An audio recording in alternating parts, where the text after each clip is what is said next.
What's up, YouTube? Hello, people. You don't get to hear the music. So this is kind of like behind the scenes stuff. I'll leave it in there for you. You get the raw, uncut part. All right. You ready? Mm.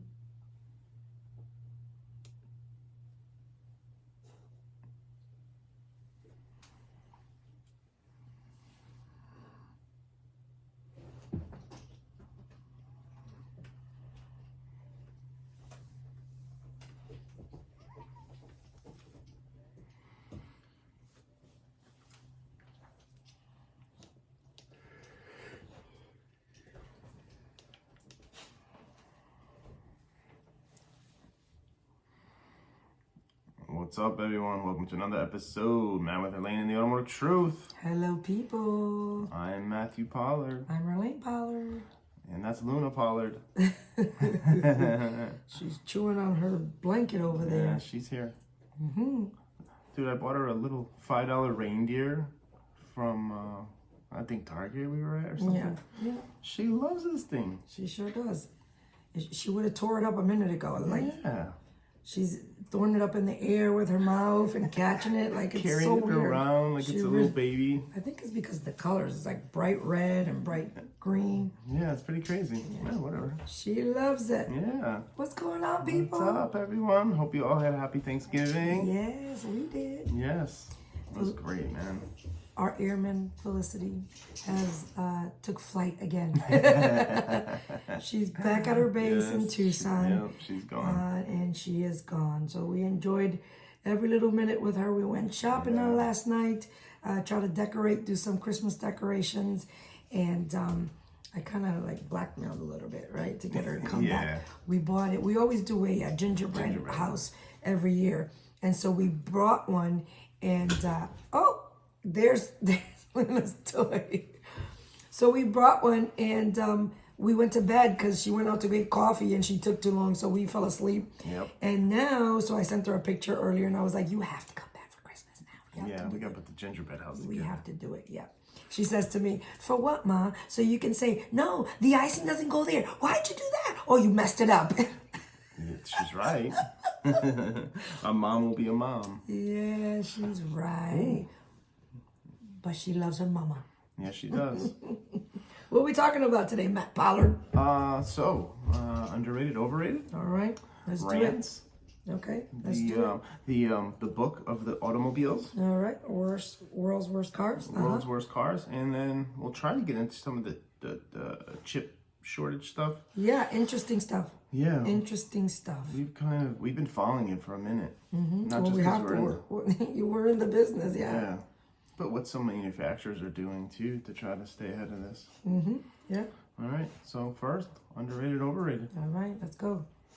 All right. So this is mine. You know the Dawn Power Sprayer? It's that soap that you're supposed to spray on the. But it's like water. Yeah, you just spray it on the dishes. Mm-hmm. So it says you don't have to use water. It says you spray it on the dish and you wipe it off. Yeah. Well, it doesn't work like that. Well, no, it doesn't work like that because then your plate stays soapy. Yes. I love it. I think it's underrated because you just spray. Yeah, I like it. You spray everything that's on the in the dish thing, and I just rinse it off. I mean, unless of course something's stuck on the forks and stuff like that. But yeah, it's awesome. I love it. I think it lasts longer. Yeah. Okay, I think it's overrated. Yeah, no, I love it. Luna's going crazy, everyone. That's because Matt gave. Why did you give it to her? It was somewhere, and now it's up here. It was lost, and now it's found. It's overrated. You'll hear her flapping it around now. Yeah, whatever. She's part of the show. Black Friday. Black Friday is definitely overrated. Yeah, I think definitely. So. We went twice in our life. We've gone shopping after dinner. Yes. On Thanksgiving, but then we're home early. Black Friday to me is like getting up at 3 a.m. and going. We've done that twice in our life. When we went out and got some TVs. I mean, we got good deals, but it was. We probably could have waited a little bit more and still got the same deal and not got up at 3 o'clock. It's definitely overrated for me. Yeah, I definitely. think so. And with the years and the how it's become even more and more crazy and out of control, it's definitely overrated for a ring power. Driving into work Friday morning, like Best Buy had a line wrapped around the building already. I don't know, especially with all the Amazon Primes and stuff like that. I think it's a little crazy now. It's definitely not as popular as it was back then. I yeah, guess. I mean, we say that, and then you drive by Best Buy and the line's wrapped around the building. So to us, I think it's overrated. Yeah, to me also. Yes, sir. Yep. So listen, I have a question.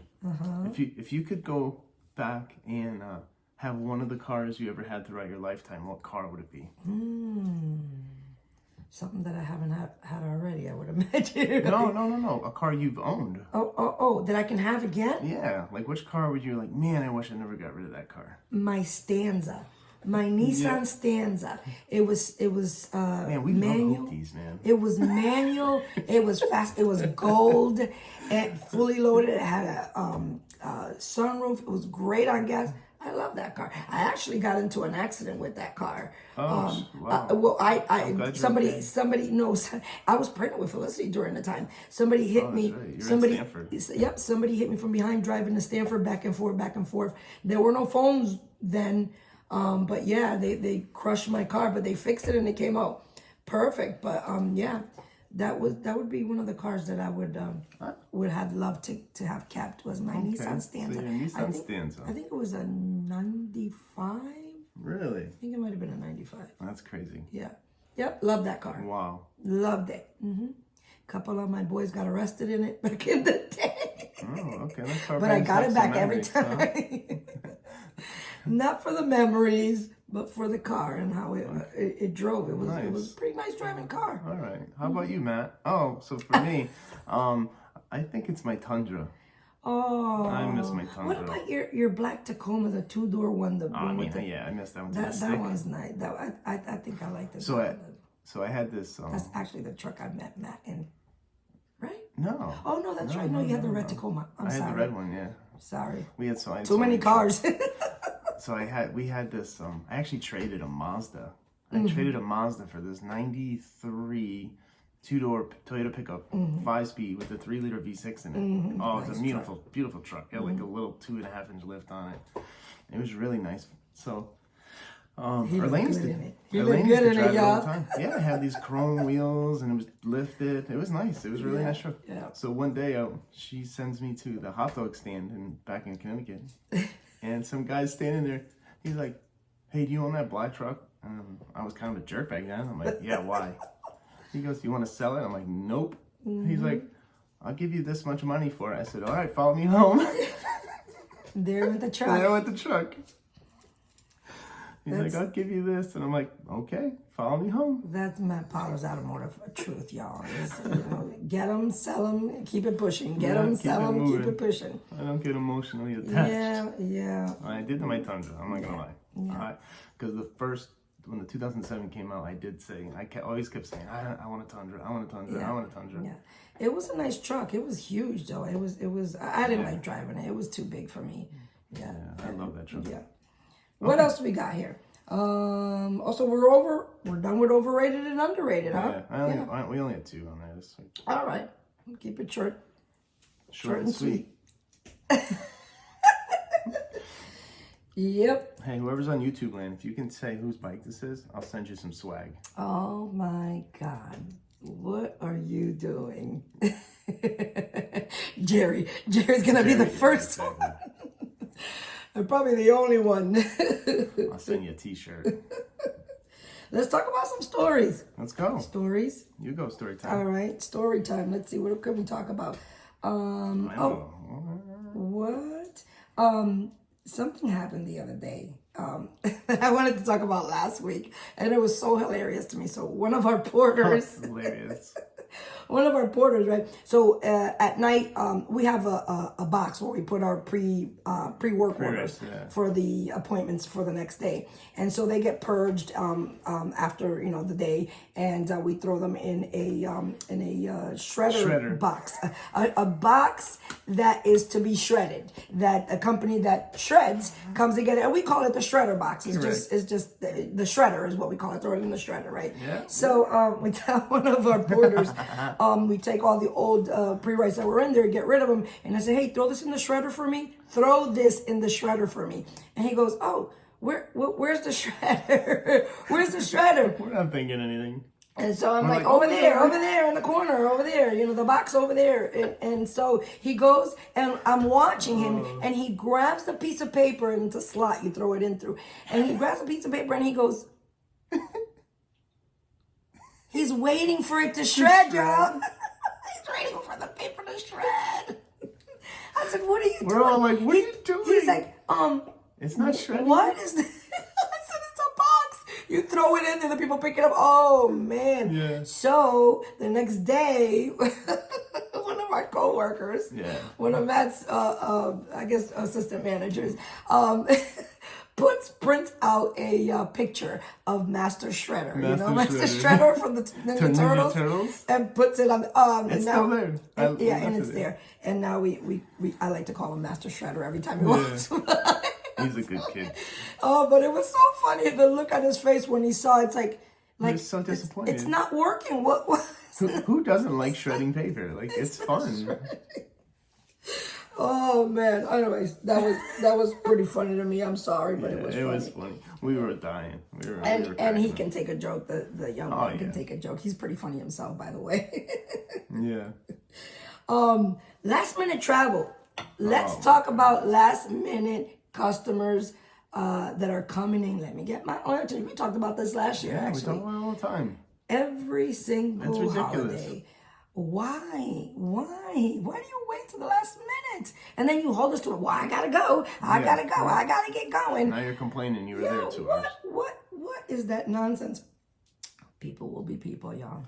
Yeah, I don't understand it. People will be people. 2 weeks ago, 3 weeks ago, we had a guy come in at 10 and said he had a flight at 11. Yes. I looked straight in his eyes. I go, well, you're gonna miss your flight. Yeah. You want an oil change? You want to miss your flight? It's amazing. It's amazing how people just don't take it in consideration. Like we talked about it a couple episodes back. If you have a doctor's appointment, don't come to the service department if you have a doctor's appointment. Correct. If you're going to dialysis, whatever, you're going in for surgery, something vital. Yeah, it's not a good idea, man. So things happen, and exactly. Most places of service are Toyota, Honda are high volume dealers. So you're gonna be there for an hour or two sometimes. Yeah. It's not a good idea, but people tend to do it all the time, and it's like, how long does the oil change take? I don't know. The oil change takes about a half an hour. Mm-hmm. But you'll be here too. How about the famous line? It's just an oil change. Yeah. No, it's not just an oil change.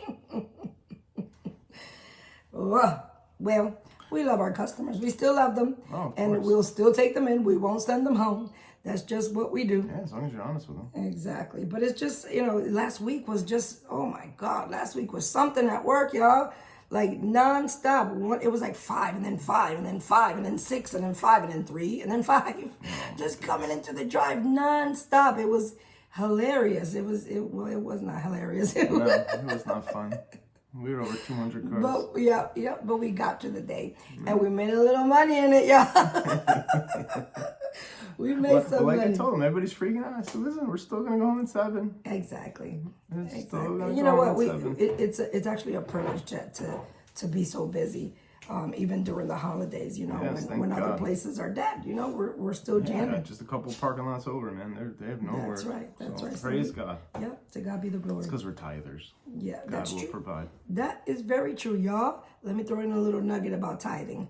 You give up what God has given. It belongs to God anyways. Yep. Your substance belongs to God. Every little penny belongs to God. He's just letting you borrow it so you can do his work, because he can't do it. I mean, he can do it, but physically here on earth, you help those. You give your tithes. Your tithes are 1/10 of what you make. He's so wonderful to us that all he asks is for 1/10. You can keep all the rest. He just asks for 1/10.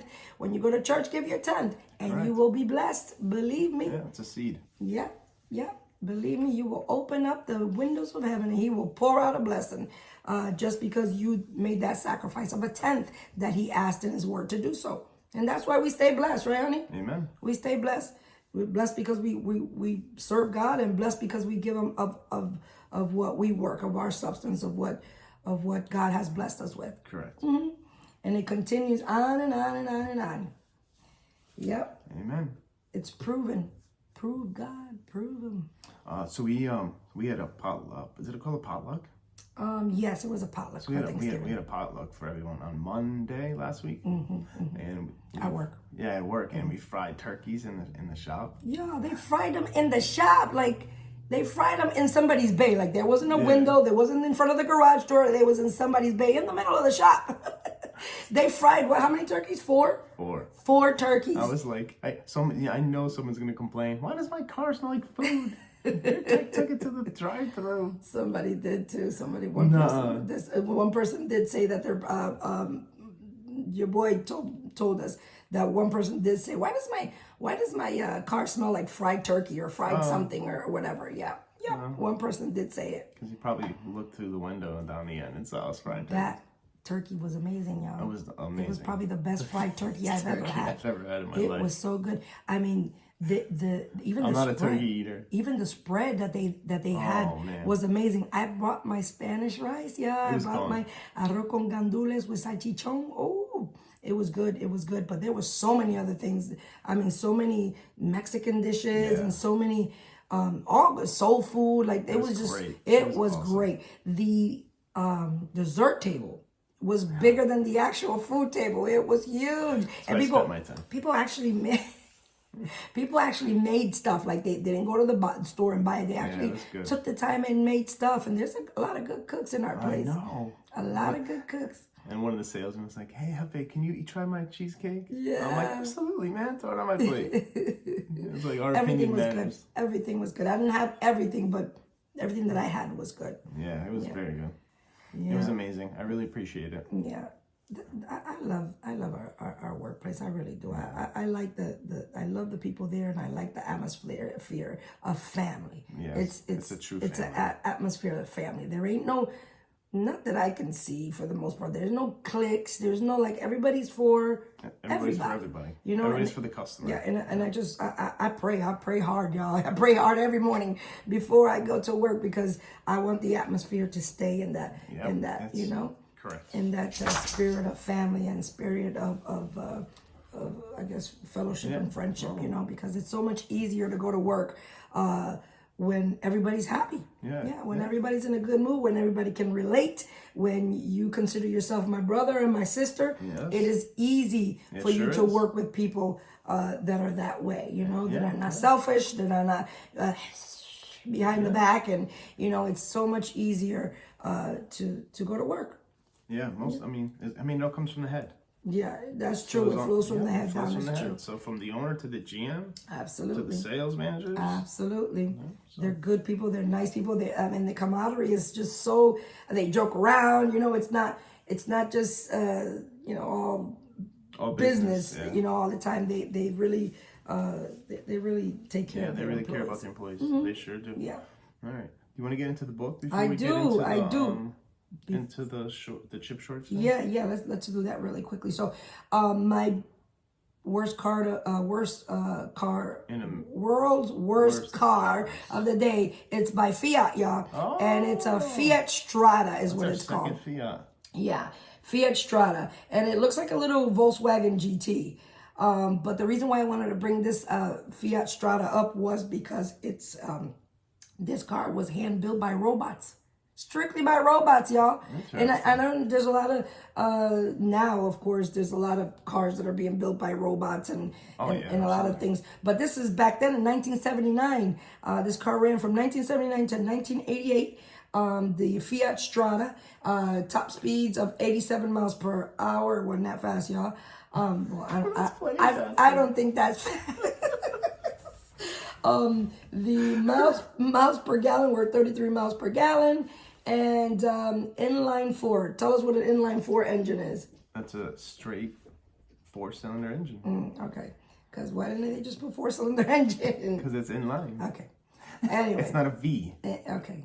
Okay. Most 4 cylinders are straight anyways. I get it. So let's talk about the Fiat Strata. It says, built by robots, driven by idiots, is what the book says. Sure does. That was the slogan unfairly applied to the Strata by stand-up comedians after the Italian company tried to play up the model's entirely automated production line at its 1979 launch. The move quickly backfired, using an entire staff of robots led to some horrific issues of build quality. Not only was the Strata plagued by rampant rust problems, rust, as the robots obviously weren't too clever with the waxile. Now, I try to read up on what waxile is, and it's, I guess, this some kind of applicant or stuff that you put on cars so they don't rust. Correct. And so I guess the robots weren't smart enough to spray enough waxile, so these cars were rusting up, of course, just like every other piece of machinery in this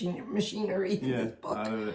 But it also suffered from a raft of electrical failures and, bizarrely, a desire to munch its way through exhaust silencers quicker than any other car on sale. The Strata was sold on Ritmo in many European markets, and in Spain it was offered as the Seat Ronda. It had a different name in Spain. It says, don't be fooled though, whatever badge might appear on the tailgate, this is seriously a nasty motor car. I don't know why they would use the word nasty, but I guess bad in that case. Yeah, I guess. And it says, an improved Strata appeared in 1984 and did away with the interesting door handles and frontal styling that were the original's only saving grace. Yet for fans of the flaky metal and water leaks, the rot issues remained. Some models came with an econometer, which flashed a red light if you were driving uneconomically. That was kind of before their time, huh? Yeah, it sure was, huh? Okay. That one on that page is like a Celica. Yeah, Red one. This one here? Yeah. Yeah. You're right. There's some other nuggets over here about the Strata. There was something that I read over here. What did I read? What does Strata means? Fiat even tried to sell a convertible version of the Strata, a car that was also pretty, albeit just as dreadfully built as the hatchback versions. The robots weren't too good in the styling department. Either if the Strata's goofy looks were anything to go by, the car looked like an Austin Maestro, whatever that is, that had been pinched on both ends. So it's shorter, I guess. The outside was certainly bad, but when it came to the interior, the Strata was equally horrible, with a chunky plastic instrument panel and thin fabric seat fastens that were usually damp inside too, as the door seals often leaked. Rust, and more rust, as the Strata's fully robotized production line made no provision for ensuring that cars were properly protected when they left the line, and the quality of the metal was so poor that the Strata was renowned for being structurally weak. Wow. Wow. And it says, and this last part says here, despite its many problems, the Strata was quite satisfying to drive. Even the smaller engines were fairly lively. While the handling was entertaining, there was even a sporty 130cc version, which was more than a march for the Volkswagen Golf GTI. Wow. Yep. I wish I had a picture of it, but we don't have a picture of it. But it kind of looks like a GTI, a Volkswagen GTI. Yep, and there, my friends, is the Fiat Strata, hand built by robots. And the robots that built the Fiat were built by Fiat. Interesting. Yeah, huh? and that's all. So Fiat built the robots that built that actual Fiat Strata. Oh, wow. Robot on robot. Fiat bailed out Ferrari. So Fiat owns Ferrari. And now they own Chrysler, Dodge, Jeep Corporation. Oh, do they? Yeah. Fix it again, Tony. Yes. All and right. that, my friends, is one of the world's worst built cars. All right. So let's get into some that you wanted to. Do you have your notes for that? I don't have my notes, but I do remember some of the stuff that we researched. So everybody's talking about the chip shortage. Yes. Where what's happening is that companies make chips. So that chip, they use it in your laptop, they use it in your smartphones, in your tablets, in your automobile. So it's not just the auto manufacturers that use it. They're the ones suffering. That's right. So Apple's getting them, and Samsung makes them also. So Samsung's getting them. So what's happening is because of COVID, and so many other disasters that have happened. There was actually a drought in Japan, where that also affected. The freeze in Texas also affected. So many things affected the chip making business. Politics affected the chip making business. Yep. And so now the car manufacturers are suffering. A lot of people stayed home during COVID, so ergo Xbox, laptops, video game consoles, and all that use all of those chips that they would have had. And so a lot of these vehicles or all of these manufacturers, what they're doing now is they are eliminating certain features in your vehicle that would need a chip, right? Yes. That would need one of those chips. So, for instance, Tesla did away. Yeah, go ahead. Did away with the passenger side lumbar support. Who needs a? Who cares about the passenger? Who needs the Tesla? It's all about the driver, man. Who needs a cushion in their back? Who needs it? Buy a pillow. Ford was getting rid of their blind spot monitoring, and blind spot monitoring is they're on your mirrors, so it goes off or does a little blink of a car or whatever if somebody's too close to you or whatever, or if you're too close to somebody. So they're doing away with a lot of these fancy things so they can sell cars, because if not, it's pretty much not good, and the companies can go under just because of a chip. Exactly.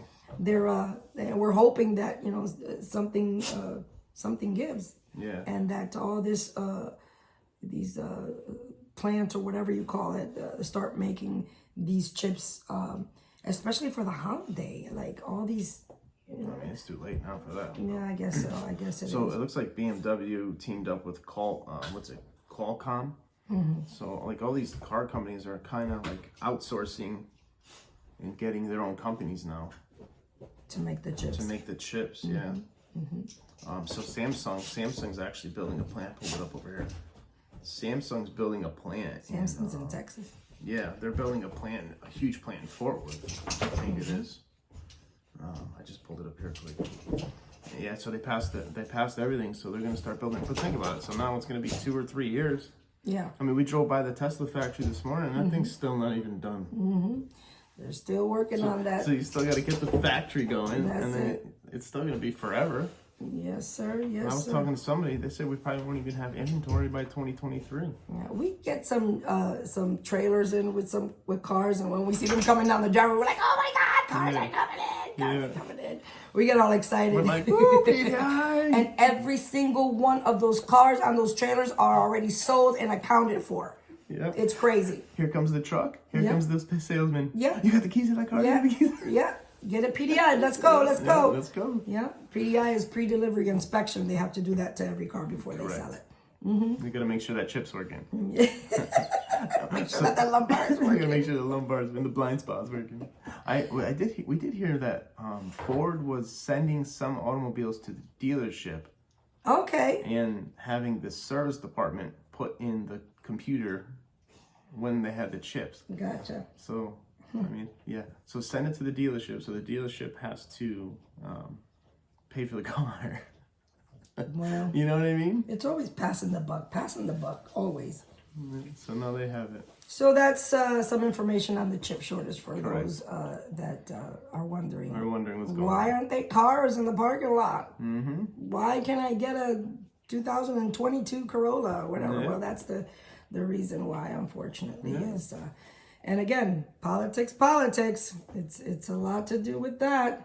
Who has the upper hand? Who Yep. I ain't gonna go there. Yeah, you get somebody in there that doesn't want oil. What do you think's gonna happen? Well, you can speak the truth, Matt. This is automotive truth. You can speak it. No, it's true. You can speak it. I'm not gonna stop fracking. I'm stopping fracking. It's everywhere online. You can read it for yourself. Like we said last time, educate yourself. Educate yourself. Do your research on both sides, not on just one side, because both sides are crazy and responsible for a lot of the mess that's going on with America, with the economy. I think the best thing for politics is taking a politician out. Yeah, well, that's never going to happen because it did, and it disrupted everything. Well, and we started making money. Anyways, well, we're praying for another day like that. Let's pray. All right. Pray. Yeah, you got to pray. All right, folks, don't forget embracefootwear.com. Yes. Go to Matt with Erlane and theautomotive.com. You can see some of our affiliate links in there. Please use those. It helps us out. Yeah. Don't forget to like and share. Like, share, subscribe. Subscribe to our channel. We're on YouTube. We're on Instagram, on Facebook, on LinkedIn. If you have any questions or comments, reach out. We read them. Yeah, we sure do. Like, we're going to read two. I got two small ratings. Okay. Yeah. From... what do you got? Yeah. 5-star... Expo Home? Review. This one says, thank you.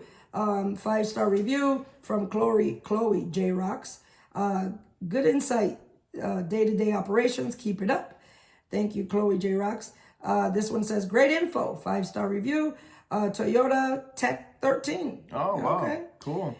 You guys are the best. Well, I appreciate that. Thank you. I don't know about the best, but we're trying. Yeah. God help us. Exactly. Jesus is the best. We just try to follow him. That's right.